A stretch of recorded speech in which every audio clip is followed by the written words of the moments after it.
Yo, what is going on? PartTimerZack here. In today's video, I thought it'd be interesting to start a little bit of a series here around Alchemy Stars, talking about the most basic stuff and getting more complex as the week kind of progresses.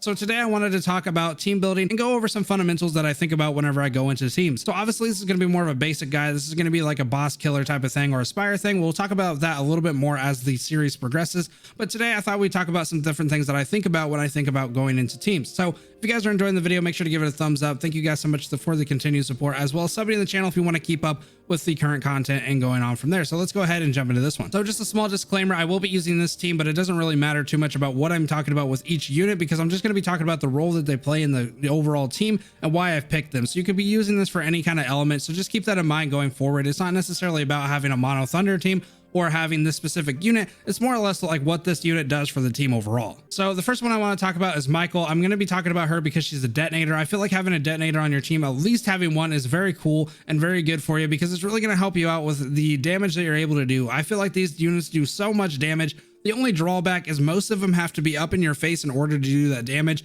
which is why we have snipers on the team as well. So detonators are really going to help you out if you're getting up in the face, and a lot of team builds are going to be centered around a detonator having just a massive amount of damage if they're able to get in and do that conversion to the damage. So using Michael here as a general guide here, obviously the active skills are going to change a little bit, as well as the combos. The reason that I have her in here is because the chain combo alone just does a massive amount of AoE, and I'm able to kind of work around with this, because even though, like, you know, a boss, if I'm able to get most of the boss in the actual circle here, I can do just a devastating amount of damage. Or if I'm just fighting regular mobs on stories, you know, there are mobs on all kinds of different platforms, all kinds of different tiles, so this AoE is really going to help me convert a lot of damage to a lot of different enemies. So that's why I kind of use her. There are different detonators that do different things. You know, think for example like Tessa does the whole pull things to her. She can actually pull units towards her and do damage that way. There are units that push back, so it really does depend on your play style, but I do recommend having a detonator because they really do a lot of damage. They can definitely help out in the change of pace of the overall game and the overall mission, because they just do a lot of damage. Like I said, the only setback is that most of them have to be kind of in your face to do a massive amount of damage,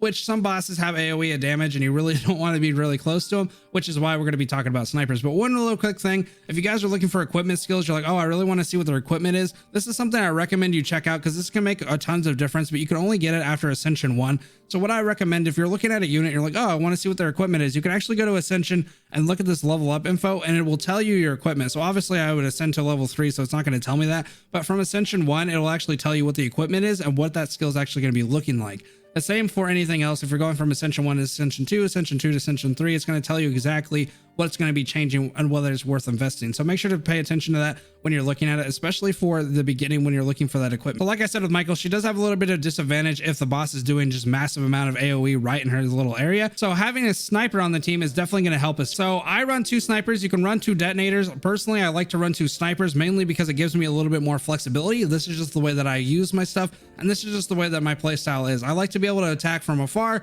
and I don't like chasing mobs down, so I like to use 2 snipers. If you're more of a boss killer or you're hoping on the one-shot kill, I would definitely use 2 detonators, because you're going to be able to do quite a bit of damage, especially if you use them together. For example, Michael's active skill or chain skill actually helps her do AoE. If you have somebody like Tessa to pull them in, you're going to be doing quite a bit of damage. But going into Vivian here, talking about Vivian, obviously this applies to any sniper that I have or had on the team. This is just going to be somebody that I'm using in order to do a little less damage here. As you can kind of see, she has a little bit less damage, but she's also able to do quite a bit of damage to multiple units in a vicinity. So what this is really going to help me out with is just being able to do different damage from across the map. So Vivian herself actually only has a certain radius that she can actually attack in, which is why I have Wrath on the team, because Wrath can actually attack anything nearest to her, and that doesn't matter if that thing is across the map. If that's the nearest, you know, quote unquote thing to her, you know, saying that it's the last enemy or something, she will actually do damage to it. So Vivian doesn't actually do that. She actually has to be within a certain radius, which is why she's pretty cool when it comes to attacking multiple enemies, especially off the get-go, because she has preemptive.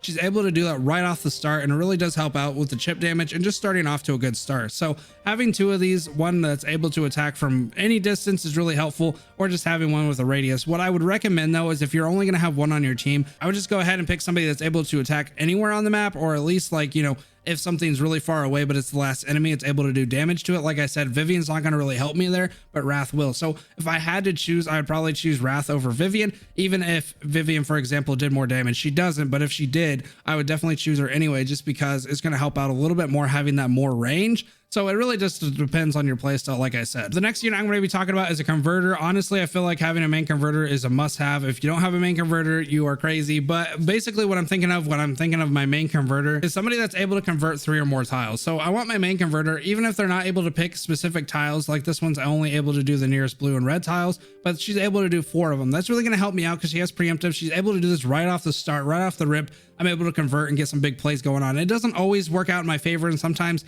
I kind of get screwed over, but for the most part, it really does help out, and it really does a lot of different things for me. So I would really recommend your main converter having at least 3 to 4 tiles that it can convert, even if it's not necessarily pick and choose or it doesn't have an added bonus to it. It's really going to help you out just being able to convert as many tiles as you possibly. The bonus side to her is just having a chain combo here. So looking at different chain combos, you really want to know like what you want to do as your team. So me, I want to do damage. I want to be able to do distance damage, which is why I have 2 snipers on my team, and she's going to be able to help me out here. So I'm not able to get her skill off quite a bit because she does 5, 9, and 13, which is kind of higher than I would like to see.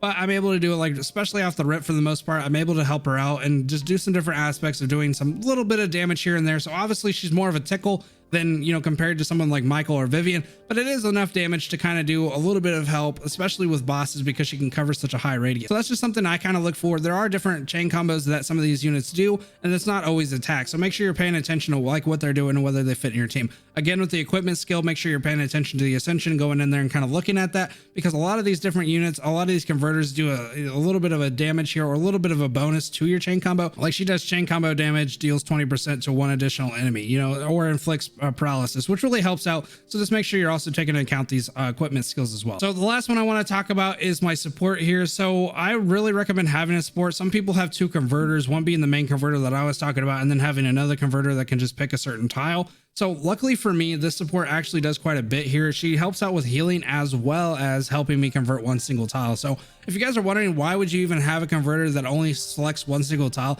there's a lot of times, and I can't even name how many, where it's like I really just need 1 tile to be converted. Even after my main convert of those 4 tiles, sometimes the big batch of yellow are just 1 tile away, and if I just was able to get it, I would be able to be so much stronger.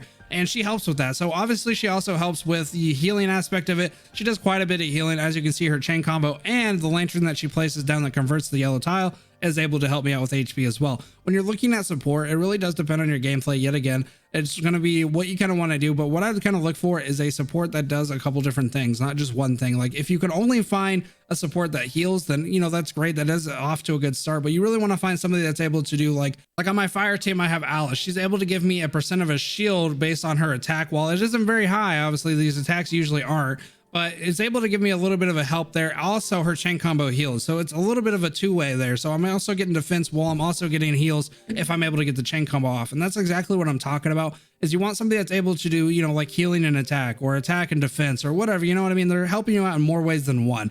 And again, look at this equipment skill, because this is really going to help you out. I know I keep saying it, but I feel like a lot of people graze over the equipment and they're like, ah, whatever. It really does make quite a bit of a difference a lot of times. So, because like for her, it made her lantern a little bit more useful doing blind and some different aspects of dealing damage in clusters. So it really does help out quite a bit. And when you're looking for support, you really want to look for somebody, like I said, that is just helping out in massive ways and not just doing one. If it is a converter, great, then you can kind of fill that spot. But if you're looking for just a second converter, I would recommend picking a converter that can do something very cool. So we have like somebody like, so if you are going to pick like a second converter, I definitely recommend picking somebody like this. So this is a person that can throw a can at any selected tile, changing the tile to yellow, and then a lightning crystal, a meteorite crystal, a bandage, attack, or defense is randomly generated on a tile. So obviously it's randomly generated, but each one of these are going to help you in some way. And then he does a little bit of damage here. As you can kind of see, it's not much because he can only do a 2-tile combo, but I'm guessing he gets a little stronger as you ascend him. And he can also do it once per round, which is pretty wild, or once every other round. So look into some different aspects of that. Even though he's a 3-star unit, he's actually really cool. So if you're looking to run 2 converters, make sure that you're paying attention to the active skills, because this person definitely helps out quite a bit. And I would say that they're a converter, but they're also a little bit of support as well, because they're able to give you bandages, attacks, and defense, which is randomly generated, which is unfortunate, but it does help out overall because, you know, lightning crystals and meteorite crystals do a little bit of damage. So just look into that whenever you're running things. So maybe you don't want to support, but you have a really good converter that also has a little bit of a help there. I would consider this person a support converter, just like, you know, the one that I have on my team, but they're more classified as a converter apparently. But just look into that whenever you're running different aspects of your team. So the general idea of my team is just having some different aspects of like, okay, so how do I convert tiles so I get to where I need to go? And if I'm able to get to where do I need to go, am I able to do a massive amount of damage with my AoEs or just attacks in general with Michael? And then if I'm not able to get where I go, do I at least have enough to do some different things with my snipers? And then if I get attacked, am I able to maybe convert to get away with that one tile or do the HP in order to get a little bit of health back? So this is kind of what I'm thinking about when I'm getting into my team. Exactly what situation am I getting into and what would I like to have when I'm in that situation? Would I like to have AoE damage for this one specific boss, or would I rather play at a ranged distance? Or do I need to, you know, maybe the healing isn't really an aspect of it. Like I'm not doing that, like they're not doing that much damage to me, but I'm not able to chip them off that much damage because they have a high defense. Maybe I substitute her for somebody that can give me a little bit higher attack. So that's just kind of what I'm thinking about when I'm going into it. There are some teams that I'm going to be showcasing. For example, I did talk about this one, which is more of a fun build, just something that I thought would be fun. Then I'm also doing the 3-star build to kind of give you an aspect of what it looks like if you're not able to get 6 stars. And then we're obviously going to be talking about the fire one. So that's just stuff to look forward to in the future. We're going to be talking about each one of these maybe sometime this week. I do have quite a bit of stuff that I want to get done. But anyway, guys, thank you so much for the support and watching the video. Hopefully you find it somewhat helpful. Let me know in the comments if you guys did. Anyway, guys, I will see you in the next one. Have a good rest of your night. Peace.